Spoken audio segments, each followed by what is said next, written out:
시카고 팡스의 시간입니다. 하나님은 순수하신 것을 좋아하시는 분입니다. 그래서 섞여 있는 것을 싫어하십니다. 레위기에서는 그렇게 강조한 거룩하다 하는 말의 뜻은 순수하라 말이고 구별하라 그런 말이기도 합니다. 신명기에도 그렇게 나옵니다. 22장 10절에 네 포도원에 섞어 씨를 뿌리지 말라. 너는 소와 나귀를 결의하여서 일을 하지 말라. 양털과 배씨를 섞어서 짜지 말라. 이런 것은 일찍이 참 구별하고 하나씩 분리하라 그런 말이기도 합니다. 일찍이 출애굽할 때에 이스라엘 백성들이 저 애굽에서 나올 때 광야길에서 실수한 내용이 있습니다. 민수기 11장 4절에 그것은 이스라엘 사람들 속에 섞여 사는 무리들 때문에 저들의 탐욕이 온 백성들에게 오염된 것을 이야기합니다. 가나안 땅에 들어갔을 때도 먼저 할 일은 그 속에 있는 먼저 자리를 잡고 살고 있는 일곱 이방 족속들 그들과 섞여 살면 안 된다. 완전히 분리하라. 그것을 원하셨죠. 세상은 하나님과 세상을 두 주인을 섬길 수가 없다. 하나만 하라 그 말이죠. 신약 갈라디아서 5장 17절입니다.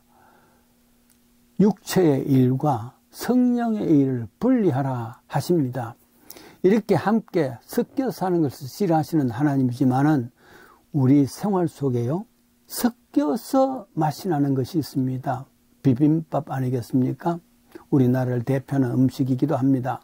또 섞어서 만드는 맛이기도 합니다. 1990년 초에 대한항공에서부터 기내식사 중에서 시작을 했는 비빔밥이 굉장히 많은 참 호응을 얻게 되어졌죠. 밥과 각종 색깔의 나물들 거기에다가 계란과 고추장을 섞어서 비벼서 먹는다고 비빔밥 아닙니까? 여러 종류도 있습니다. 돌솥 비빔밥 또 뿐만 아니라 저 스님들이 절에서 산나물로 비벼 먹는 산채 비빔밥 여러 비빔밥 종류가 있습니다. 이 비빔밥의 유래를 찾아보았습니다. 몇 가지 나왔습니다. 첫째는 그것은 하나님의 우리 한국 사람들이 갖고 있는 제사 예식이라 그럽니다. 제사는 여러 음식들을 장만하죠.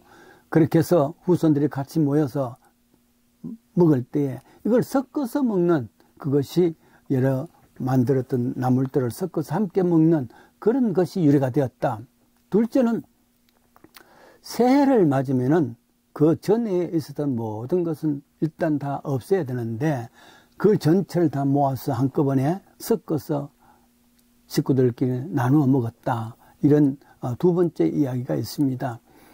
세 번째는 농경사회에 있어났던 둘의 풍습입니다.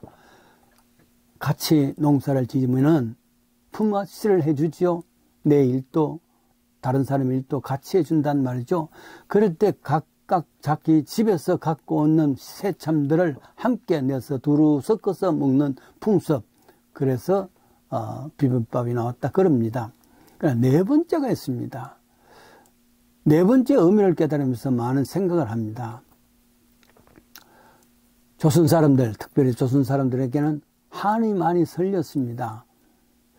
가령 작년에 왔던 각설이 죽지도 않고 찾아왔네. 품파 기억하시죠? 이런 각설이 타령들 하는 사람들은 그렇게 해서 밥을 얻어먹습니다. 동양이라 그러죠. 그러면은 그들을 내쫓지 아니하고 그래도 인심이 아주 오래된 참 차가운 밥이라 하더라도 그리고 또 여러 가지 나물도 줍니다. 형령 각각 세계죠. 총천년식 아니겠습니까? 이렇게 해서 동양을 얻어먹는 끼니를 해결하는 사람들이 대부분 어떤 사람이겠습니까? 아마도 방골 중에서 사회에 또한 영무로 몰려서 재산을 다 빼앗긴 사람, 정말 가난해서 살아나지 못하는 사람들, 그럴 겁니다. 세상을 등진 사람도 포함될 것이고 이 속에는 억울하고 가난하고 한을 가진 사람들이 이 풍파의 멤버가 될 것 아니겠습니까? 이렇게 섞어서 먹는 것을 아마도 부잣집 도련님이 보고서 너무 맛있게 보이거든. 그래서 집에 와서 나도 저런 밥을 먹고 싶다 그랬더니만 아마도 여러 나물과 색깔의 나물을 섞어서 그렇게 해서 만들어진 것이 아마도 그 비빔밥의 유래라 그렇게 생각이 됩니다. 이 네 번째 비빔밥을 유래를 알고 나서 아마 그게 더욱더 확실할지 모른다 생각을 하면서 그들의 눈물, 비빔밥에 떨구어뜨리던 그들의 한 이런 것이 음식이 되었으니까 참 마음이 아픈 그런 음식이기도 하지요. 서양이 아무리 열심을 잘한다 할지라도 비빔밥 같은 맛을 낼 수가 없습니다. 빵과 치즈를 섞어서 무엇을 하겠습니까? 그렇습니다. 순수함, 거룩함을 요구하시는 하나님이시지만은 인간에게는 이렇게 섞어서 먹는 음식도 있다는 것을 이야기하려는 것이었습니다.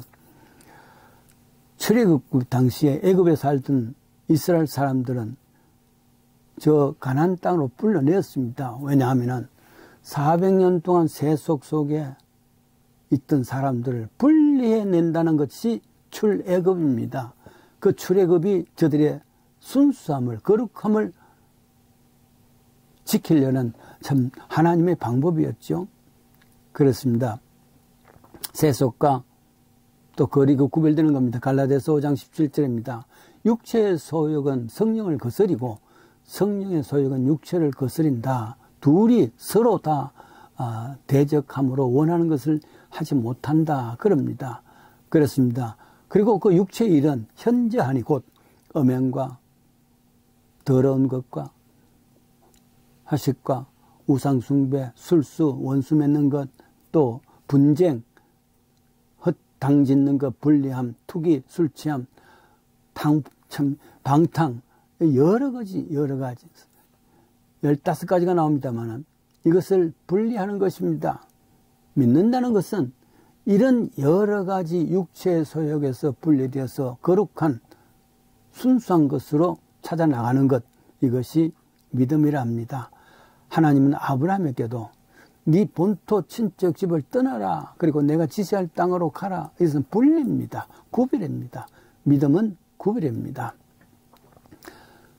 저들이 가나안 땅에 들어갈 때 요구한 것이 있습니다. 이스라엘 백성들에게 가거든 먼저 자리를 차지하고 있는 7 이방 족속들을 진멸하고 완전히 쫓아내라.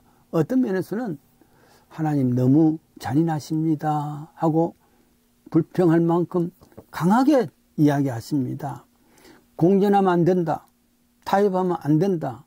그리고 순수해야 된다. 아니면은 거룩할 수 없다. 그렇습니다. 저들을 불쌍히 여기지 말고 저들과는 무슨 언약도 맺지 말고 그리고 저들에게 시집 장가도 가지 말라. 너무 확실하게 합니다. 그런데 이게 참 어려운 일이죠.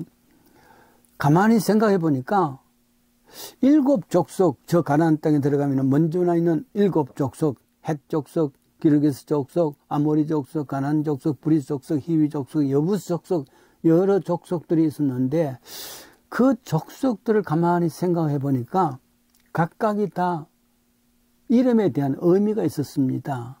그 의미를 가만히 생각해 보니까 내 속에 가나안 땅을 형성하려 그러면은 이미 내 마음속에 있는 세속적인 여러 가지 7가지 족속이 가졌던 그런 것을 먼저 쫓아내야지 참 평화가 있다. 참 가나안 땅이 된다. 그런 의미라 생각을 해봅니다. 7 족속의 뜻을 한번 보십시다. 헷 족속이라는 말은 공포라든지 두려움이라 그럽니다. 두려움. 아모리 족속은 교만이라 그럽니다.